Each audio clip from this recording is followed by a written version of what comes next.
Assalamualaikum warahmatullahi wabarakatuh. Hai, perkenalkan nama saya Putri Melinda dari Prodi Sosiologi Agama. Baik teman-teman, di sini saya akan memaparkan atau menjelaskan beberapa materi dari mata kuliah Fenomenologi Agama. Yang pertama kita bahas dulu tentang apa itu Fenomenologi Agama. Nah, fenomenologi agama adalah suatu disiplin ilmu tersendiri yang mempelajari agama sebagai suatu fakta atau peristiwa yang dapat diamati secara objektif dengan menggunakan analisis deskriptif. Tujuan fenomenologi agama berusaha untuk mendeskripsikan pengalaman-pengalaman keagamaan sebaik mungkin, memahami dan berlaku adil terhadap fenomena agama sebagaimana muncul dan dirasakan oleh pengalaman keagamaan orang lain. Agama dan magi. Aktivitas magi menjadi awal terjadinya agama. Artinya, magi dengan agama berjalan beriringan dalam proses pemenuhan hasrat manusia di bidang rohaniah. Dalam tradisi masyarakat Hindu di Bali, prosesi ritual yang khusus dalam agama Hindu Bali adalah magi, yang sampai saat ini sampai sekarang teraplikasikan melalui pelaksanaan upacara agama untuk tujuan tertentu, seperti misalnya supaya tidak hujan dalam suatu kegiatan keagamaan, maka dilakukanlah nerang. Dan untuk mengetahui siapa yang numadi pada diri seorang anak, maka dilakukanlah matun.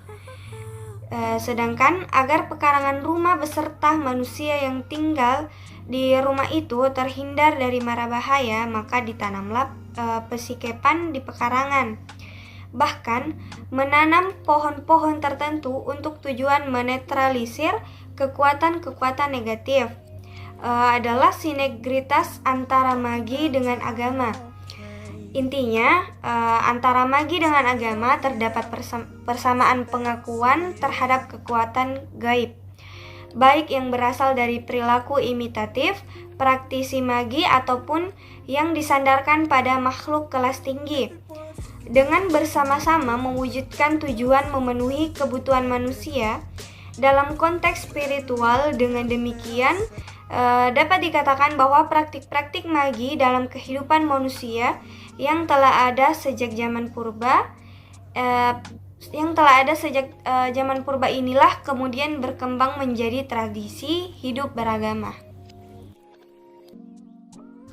Kemudian orang yang percaya kepada magi dan menjalankan magi mendasarkan pikiran kepada dua pokok kepercayaan, yaitu satu, bahwa dunia ini penuh dengan daya-daya gaib serupa dengan apa yang dimaksud oleh orang modern dengan daya-daya alam. Nah, yang kedua, bahwa daya-daya gaib itu dapat dipergunakan, tetapi penggunaannya tidak dengan akal pikiran, melainkan dengan alat-alat yang di luar akal. Selanjutnya, ada asal-usul agama. Pada awalnya, kepercayaan itu tidak ada. Kepercayaan di sini sering dikaitkan agama. Mini-making atau sebelum kepercayaan itu muncul, mereka berfantasi dulu seperti membuat sesuatu sehingga timbul di pikirannya, dan dari situlah muncul kepercayaannya.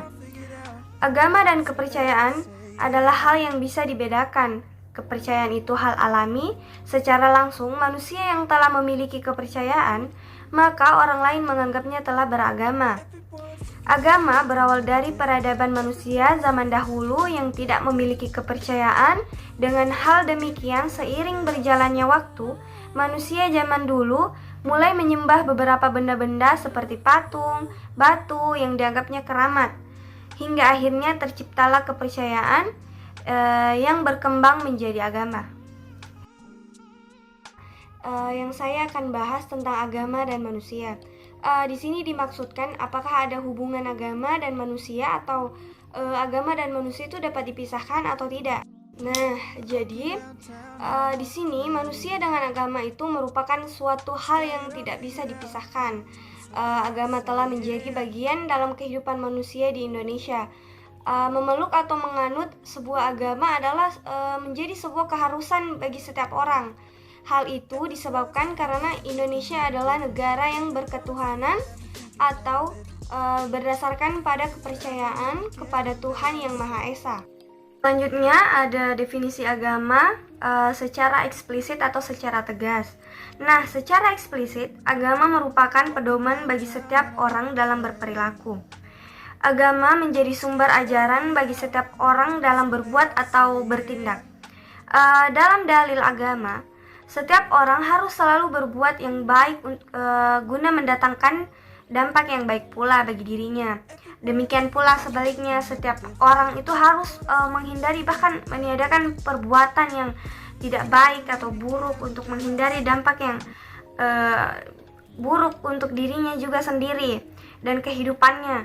Nah, perbuatan baik yang sesuai dengan ajaran agama akan mewujudkan kehidupan di dunia ini menjadi lebih baik, aman, tentram, damai, dan sejahtera.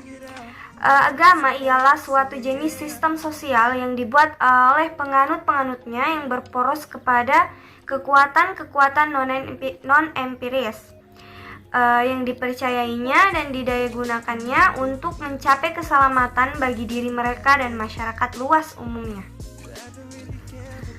Di sini ada agama dan primitif. Agama dan primitif masing-masing memiliki kekuatan satu sama lain. Seringkali banyak disalahartikan oleh orang-orang yang belum memahami bagaimana menempatkan posisi agama dan posisi keadaan yang sangat sederhana pada suatu kehidupan. Agama primitif merupakan suatu cara tertentu di dalam mengalami dan mendekati dunia dan Tuhan. Suatu pandangan tertentu terhadap segala kehidupan sekeliling manusia dan suatu mentalitas atau sikap rohani yang tertentu. Agama dan primitif memiliki persamaan dan perbedaan. Persamaannya yaitu sama-sama ada yang disembah, ada yang dijadikan kepercayaan seperti batu, angin, dan pohon. Sedangkan perbedaannya terletak pada apa yang disembah dan apa yang dipercayainya. Sekian dari saya. Wassalamualaikum warahmatullahi wabarakatuh.